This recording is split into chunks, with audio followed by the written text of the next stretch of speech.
Let's explore Python Booleans. In this video, we'll build an understanding of Boolean values and logic in Python. Boolean values are a fundamental part of programming, and understanding them is crucial for writing effective code. As a quick overview, we will be covering what Boolean true and Boolean false are. Python's bool data type represents logical values. Booleans can only have two possible values, true and false. Notice that these values are case-sensitive and must be capitalized. This is a built-in data type in Python and serves as a foundation for conditional logic and control flow. Let us look at an example. Consider the following code.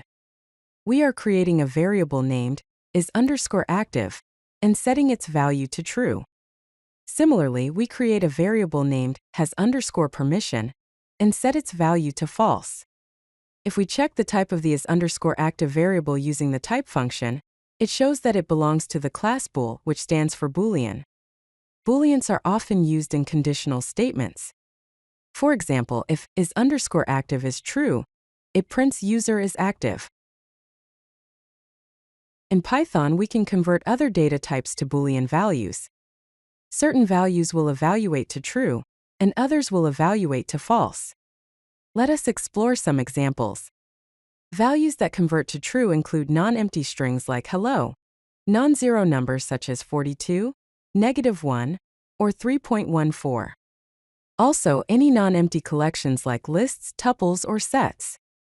Most of the complex objects in Python are truthy. On the other hand, values that convert to false include empty strings, 0, none, and empty collections like empty lists, tuples, or dictionaries. And of course, the Boolean value false itself. Let us see some examples. Passing hello to the bool function returns true. Passing the number 42 also returns true. Passing a list containing 1, 2, and 3 returns true. Similarly, a dictionary with a key-value pair returns true. Now let's look at some examples of values that evaluate to false. Passing an empty string returns false. Passing 0 also returns false. Passing none returns false. An empty list and an empty dictionary also return false. Comparison operators are used to compare values and return a Boolean result, either true or false. Here is a table that shows the commonly used comparison operators. The double equal to operator checks if two values are equal. The not equal to operator checks if two values are not equal.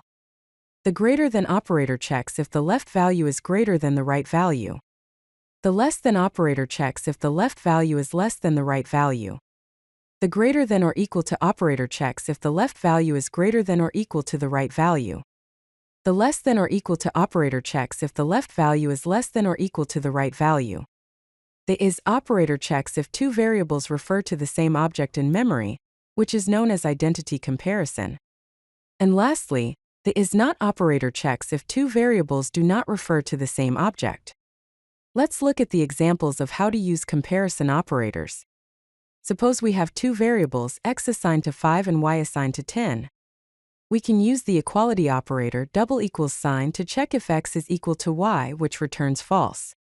We can use the inequality operator not equals sign to check if x is not equal to y, which returns true. We can use the less than operator to check if x is less than y, which returns true, and we can use the greater than or equal to operator to check if x is greater than or equal to 5, which returns true. Finally, we can use the is operator to check if x is identical to none, which returns false. Logical operators are used to combine Boolean expressions and evaluate their combined result. There are three main logical operators in Python: and, or, and not. The and operator returns true if both operands are true, otherwise it returns false. The or operator returns true if at least one of the operands is true. The not operator returns the opposite Boolean value, so if the operand is true, it returns false, and vice versa. Let's look at some examples. Suppose we have three variables x assigned to 5, y assigned to 10, and z assigned to 15. We can use the and operator to combine two conditions. For example, x less than y and y less than z. Since both conditions are true, the result is true. We can use the OR operator to check if at least one condition is true. For example, x greater than y or y less than z.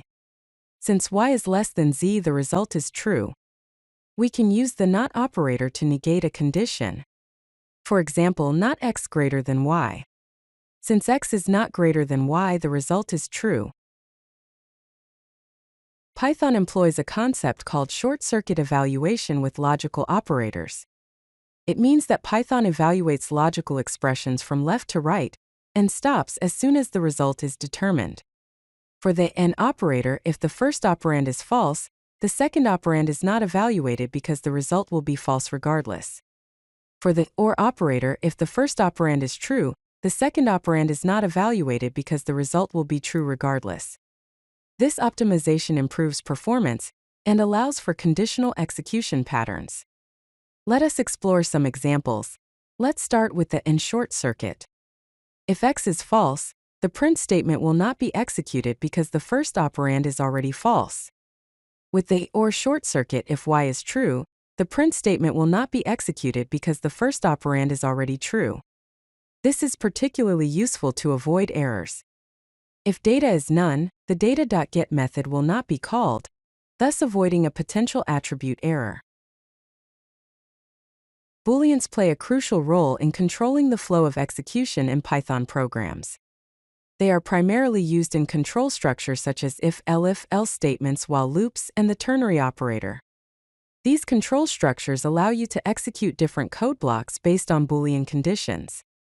For example, if a certain condition is true, a specific block of code will run, otherwise another block of code will be executed. While loops continue execution as long as a condition is true. The ternary operator provides a compact way to assign values based on a condition. Let's explore some code example. In the if-else statement, if the age is greater than or equal to 18, the status is set to adult, otherwise it is set to minor. In the while loop example, the loop continues as long as count is less than 3, incrementing the count variable in each iteration. Lastly, ternary operator assigns allowed to the message variable if the age is greater than or equal to 18, and denied otherwise. To write clean and maintainable code when working with Booleans, here are some best practices. One practice is using truthiness. Python has built-in truthiness, which means you can leverage it for cleaner conditionals. Another one is descriptive names. It is a good idea to use clear and descriptive names for Boolean variables to improve code readability. Another practice is to avoid double negatives. Double negations can make code harder to understand. To show these concepts with code, let us consider the following example. Instead of checking if the length of items is greater than 0, you can simply check if items exist because a non-empty list is already considered true. Also, instead of using a vague name like f for a Boolean variable, use a descriptive name such as is underscore valid or has underscore permission. If you like this video, hit that like button and don't forget to subscribe. Visit codelucky.com for more such useful content.